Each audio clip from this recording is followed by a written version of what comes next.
I kind of like that name. Volume.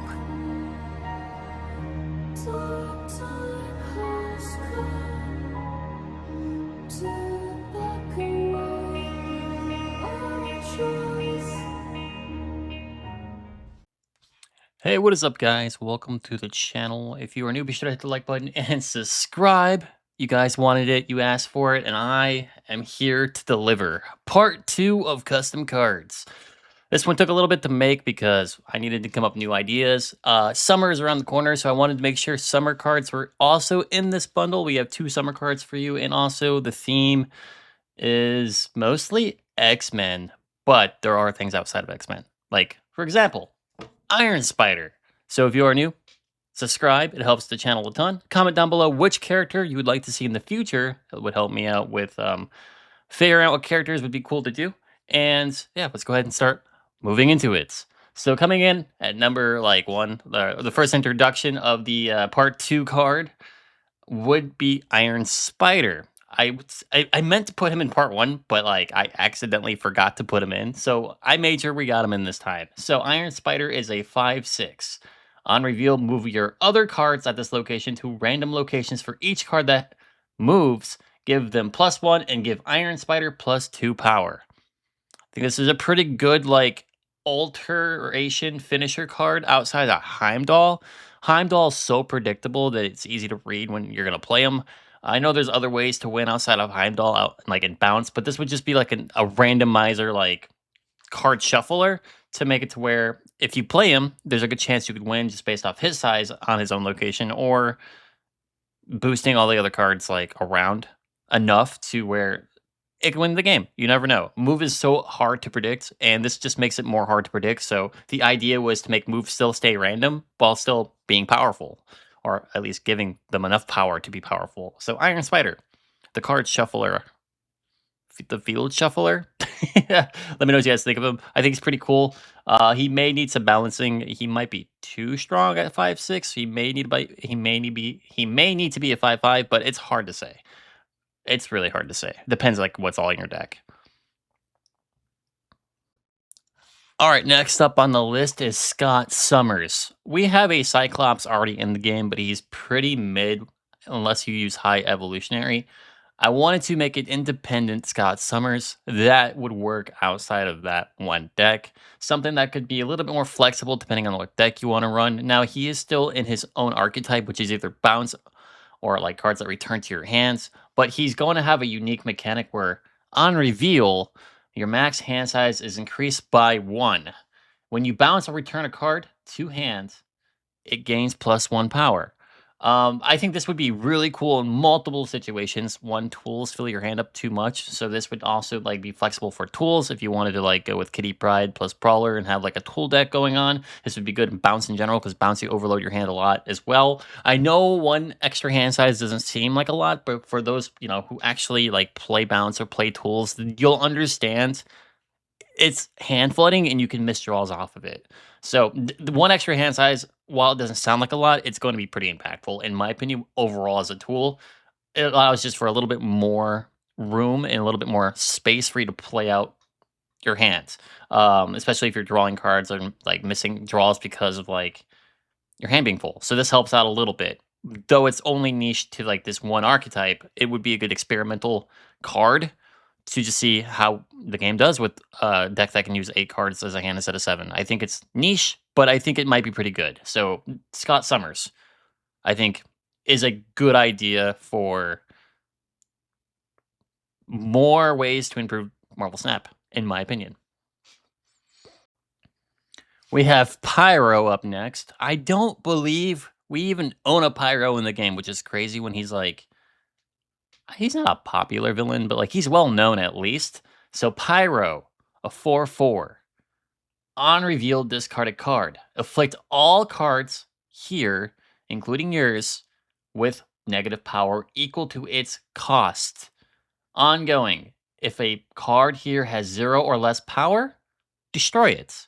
I think this is very on theme for Pyro. I try to keep it as on theme for Pyro's first card. He's a very destructive individual, so I think this would be really cool. And in decks in general. I like it would be pretty hard to use in a lot of decks, but like the decks that it's niched into, it would be probably it'd probably be really good.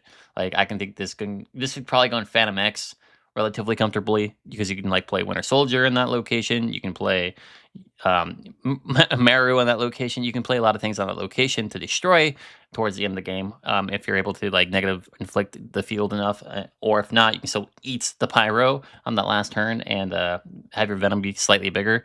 So it's on theme. I think it's pretty good. Is it too strong? I do not know. I think this is something that needs to be experimented with, and if it is too strong, just nerf the power of it, I guess.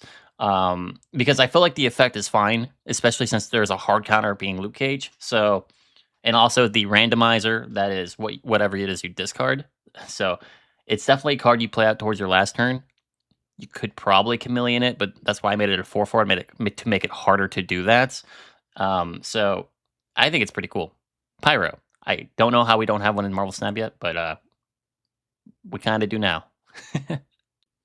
Speaking of cards we still don't have in Marvel Snap, Toad.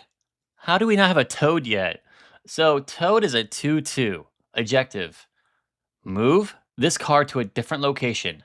Return the highest cost enemy card at your previous location to their hands. Now, I think this is a very powerful card for both players. One, it gives you board control, but two, if you return their biggest card, which is probably something that's going to have a good effect, you may have to refight into that effect. So while this is a good card in general because it's a small body for one and it removes a body for two, you still have to fight whatever it is you remove again. So it might help your opponent depending on what it is, but like you're gonna be mad about it if you return a Venom, right? Like, oh crap, I just returned his Venom. He's gonna eat more stuff. You're gonna be mad about it if it's like something of that kind of like arsenal value on other archetype decks where it's like their cord card that they would love to replace again.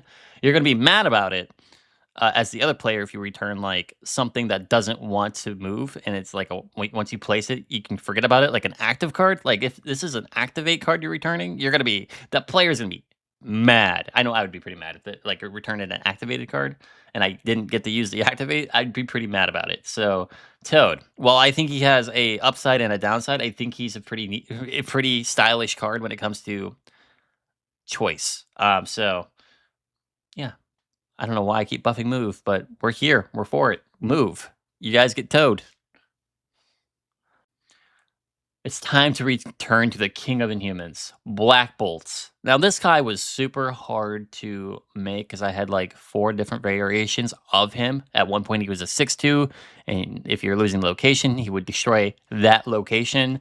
I had him destroy cards at other locations that were under a certain cost. It just all felt too strong. I would still love to experiment with the idea of just getting rid of a location and going 2v2, like 2 fields versus 2 fields, but, like, it's hard to balance that when that's so game changing. Though Black Bolt fits that theme where it could work in hypothetical, like, theory, because, like, his whole thing is, like, when he shouts, he eviscerates everything, right? So, for now, I went back and rebalanced him. He's a 5/9. Remove the text of the card that is in the same spot as this card on the opposite side.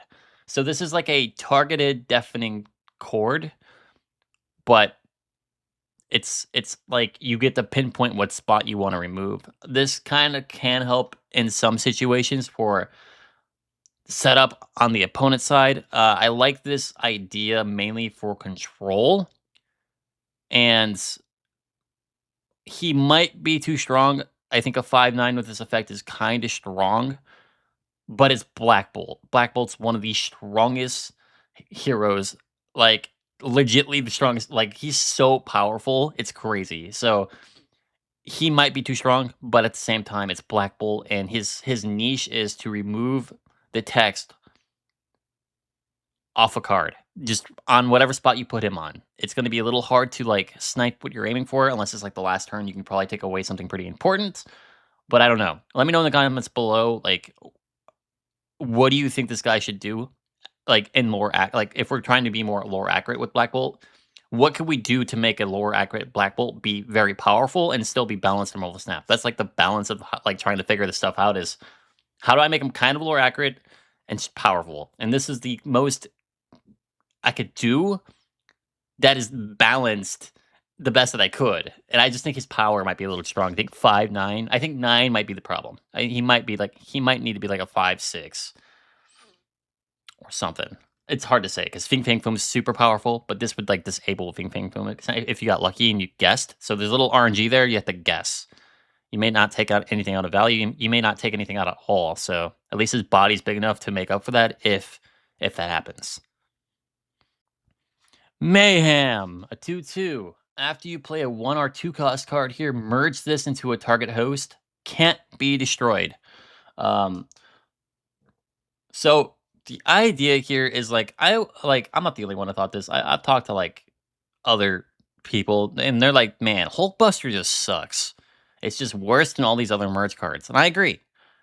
So I would like to see an experimental card that is a merge card that gives a target cannot be destroyed. Now, I do think this needs to be restricted to a low cost card exclusively because one, you don't want things that are like super huge to be unkillable.